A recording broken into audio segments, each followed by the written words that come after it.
Ya bayangkan pagi ini Anda duduk sambil menikmati secangkir kopi, membuka berita, lalu tiba-tiba muncul satu kabar yang selama berbulan-bulan membuat banyak ASN aktif maupun pensiunan bertanya-tanya. Akhirnya penjelasan yang paling ditunggu mengenai rapel dan kenaikan gaji ASN pensiunan tahun 2025 mulai terurai dengan lebih jelas. Setelah sekian lama hanya beredar potongan informasi, asumsi, dan berbagai spekulasi di grup WhatsApp keluarga maupun obrolan lingkungan, Menkeu Purbaya akhirnya menyampaikan gambaran resmi yang menjawab banyak keraguan. Selama ini, banyak yang merasa bingung. Ada yang mendengar kabar bahwa rapel akan dibayarkan bertahap, ada yang bilang menunggu regulasi final, dan ada juga yang mengira semuanya sudah pasti, padahal kenyataannya belum. Situasi seperti ini memang mudah menimbulkan kecemasan, apalagi bagi mereka yang menggantungkan kebutuhan bulanan pada pencairan pensiun, tunjangan, ataupun penyesuaian gaji yang dijanjikan pemerintah. Namun penjelasan terbaru yang disampaikan pemerintah kali ini memberi satu hal penting, kepastian arah kebijakan. Apa saja faktor yang membuat pembahasan ini begitu krusial? Pertama, karena penyesuaian gaji bodi ASN dan pensiunan bukan hanya soal angka, tetapi terkait stabilitas keuangan rumah tangga jutaan keluarga di Indonesia. Kedua, karena rapel seringkali menjadi penyelamat bagi banyak kebutuhan mendesak, terutama ketika proses penetapan kebijakan mengalami penundaan. Dan yang paling penting, karena masyarakat berhak mengetahui bagaimana keputusan ini dibuat, apa pertimbangan fiskalnya, dan kapan realisasinya benar-benar akan terasa. Penjelasan Menkel tidak hanya sebatas akan dinaikkan atau sedang dihitung, tetapi mulai membuka peta kondisi fiskal 2025. Alasan kenapa penundaan bisa terjadi serta bagaimana mekanisme pencairan kemungkinan akan berjalan agar tidak membebani APBN, namun tetap memberikan manfaat bagi para penerima. Penjelasan Menko, inilah yang kemudian membuat banyak orang mulai merangkai kembali berbagai informasi yang selama ini beredar, mencoba mencocokkan mana yang benar-benar sesuai dengan kondisi fiskal pemerintah dan mana yang hanya perkiraan yang dilontarkan tanpa dasar yang kuat. Di dalam penjelasan itu, Menkeu menegaskan bahwa setiap keputusan tentang rapel dan kenaikan gaji ASN maupun pensiunan tidak berdiri sendiri, melainkan terkait langsung dengan proyeksi penerimaan negara, belanja wajib, dan kemampuan keuangan yang harus dijaga agar tetap stabil sepanjang tahun anggaran 2025. Itulah sebabnya ketika seseorang bertanya mengapa belum diumumkan tanggal pastinya, jawabannya tidak sesederhana menunggu tanda tangan saja. Pemerintah harus memastikan bahwa setiap rupiah yang dikeluarkan benar-benar sesuai ruang fiskal yang ada, apalagi ketika dunia ekonomi sedang bergerak dengan cepat dan penuh ketidakpastian. Banyak orang sering lupa bahwa kebijakan kenaikan gaji bukan hanya untuk ASN saja, melainkan juga berdampak langsung pada pensiunan karena adanya hubungan antara gaji pokok aktif dan besaran pensiun. Ketika gaji pokok naik, maka pensiunan juga harus menerima penyesuaian sesuai golongan, masa kerja, dan ketentuan yang berlaku.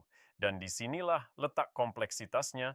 Pemerintah tidak bisa langsung memutuskan angka tertentu tanpa menghitung total beban yang akan timbul bagi seluruh penerima, baik yang aktif maupun yang sudah tidak bekerja. Bahkan perbedaan kecil dalam persentase kenaikan bisa membuat selisih yang sangat besar ketika dihitung untuk jutaan penerima pensiun di seluruh Indonesia. Dalam penjelasannya, Menku menggambarkan bagaimana pemerintah menyeimbangkan antara kebutuhan menaikkan kesejahteraan ASN dan pensiunan dengan realitas APBN yang harus mengakomodasi pemulihan ekonomi, pembiayaan program prioritas, hingga kondisi global yang masih fluktuatif. Bagi masyarakat, tampaknya situasi ini terlihat seperti hal yang berlarut-larut. Tetapi dari sisi pemerintah, setiap keputusan mengandung konsekuensi yang tidak bisa dianggap remeh. Itulah mengapa penetapan kenaikan gaji seringkali memakan waktu lebih lama dari yang diharapkan. Pemerintah berkewajiban memastikan bahwa program tersebut benar-benar bisa dijalankan, bukan hanya diumumkan tanpa kepastian realisasi. Namun di balik penjelasan teknis tersebut, ada sesuatu yang lebih penting dan lebih manusiawi. Banyak pensiunan merasa keputusan-keputusan semacam ini bukan sekadar soal uang tambahan atau nominal rapel yang diterima, Bagi mereka, ini adalah bentuk penghargaan setelah puluhan tahun mengabdi kepada negara bekerja tanpa mengenal lelah demi pelayanan publik. Ketika pemerintah mengumumkan kenaikan gaji atau rapel, itu menjadi simbol bahwa negara tidak melupakan pengabdian mereka. Dan hal seperti itu memiliki arti yang jauh lebih besar daripada sekedar angka di slip pembayaran. Di berbagai wilayah Indonesia, terutama di desa-desa dan kota kecil, kabar mengenai rapel pencairan sering menjadi bahan pembicaraan seseorang, mungkin mendengar dari kerabat bahwa rapel akan cair minggu depan. Sementara orang lain mendapat informasi berbeda yang mengatakan bahwa regulasinya belum selesai. Situasi ini mudah membuat kebingungan, apalagi ketika informasi yang beredar tidak semuanya bisa dipertanggungjawabkan. Itulah sebabnya penjelasan resmi yang disampaikan langsung oleh Menku menjadi sangat penting karena dapat menghentikan kebingungan dan memberikan arah yang jelas tentang apa yang sebenarnya sedang terjadi. Di sisi lain, penjelasan tersebut juga menyinggung mengenai mekanisme penyaluran rapel.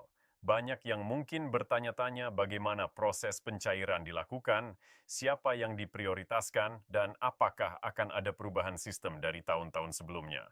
Pemerintah memahami bahwa sistem pembayaran pensiun harus dilakukan dengan hati-hati sebab jumlah penerimanya sangat besar dan tersebar di seluruh wilayah Indonesia.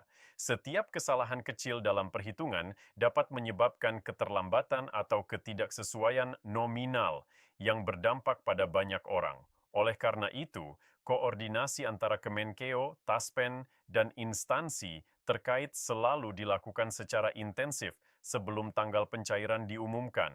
Jika kita melihat ke belakang, beberapa tahun sebelumnya pernah terjadi keterlambatan pencairan yang disebabkan revisi regulasi dan penyesuaian sistem. Kejadian seperti itu membuat pemerintah belajar bahwa proses penghitungan harus dilakukan lebih awal dan lebih teliti. Inilah salah satu alasan mengapa Menku kali ini lebih mendahulukan penjelasan arah kebijakan sebelum menyebut tanggal konkret agar masyarakat tidak terjebak dalam bayangan harapan yang belum pasti. Banyak pensiunan yang mungkin ingin menggunakan rapel untuk kebutuhan penting seperti kesehatan, biaya rumah tangga, atau membantu keluarga. Sehingga kejelasan seperti ini sangat dibutuhkan agar mereka bisa mengatur rencana pengeluaran dengan bijak. Menyimak penjelasan Menkeu, terlihat bahwa fokus utama pemerintah adalah menjaga keseimbangan antara kebutuhan masyarakat dan kondisi fiskal. Di dalamnya terdapat serangkaian pertimbangan yang harus diperhatikan termasuk inflasi, beban belanja pegawai, serta kemampuan pemerintah dalam menjaga ruang fiskal untuk pembangunan. Bagi masyarakat umum, semua ini mungkin terdengar teknis, tetapi pada kenyataannya, setiap keputusan sangat mempengaruhi besaran manfaat yang diterima ASN aktif maupun pensiunan. Dalam beberapa kesempatan, pemerintah juga menekankan pentingnya memperbaiki skema pensiun agar lebih berkelanjutan. Banyak negara sedang menghadapi tantangan serupa, terutama ketika jumlah pensiunan meningkat seiring bertambahnya usia rata-rata. Penduduk sistem pensiun yang tidak diperbarui berisiko membebani keuangan negara di masa depan. Itulah mengapa pemerintah beberapa kali menyampaikan bahwa penyesuaian skema pensiun ke depan bukan hanya soal kenaikan nominal, tetapi juga mengenai bagaimana sistem itu tetap kuat, stabil, dan mampu memberikan manfaat bagi generasi mendatang. Penjelasan Menko Purbaya kali ini semakin mempertegas arah tersebut, walaupun implementasinya memerlukan waktu yang tidak singkat. Dalam percakapan sehari-hari, banyak pensiunan sering merasa bahwa informasi seperti ini terlalu rumit.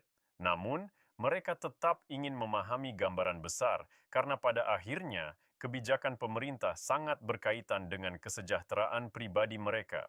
Oleh sebab itu, dalam video ini kita mencoba menyampaikan penjelasan tersebut dengan bahasa yang lebih sederhana dan mudah dicerna tanpa mengurangi makna dari kebijakan itu sendiri. Semakin banyak masyarakat memahami logika di balik keputusan pemerintah, semakin mudah pula untuk menerima realitas yang ada dan menyiapkan diri menghadapi perubahan.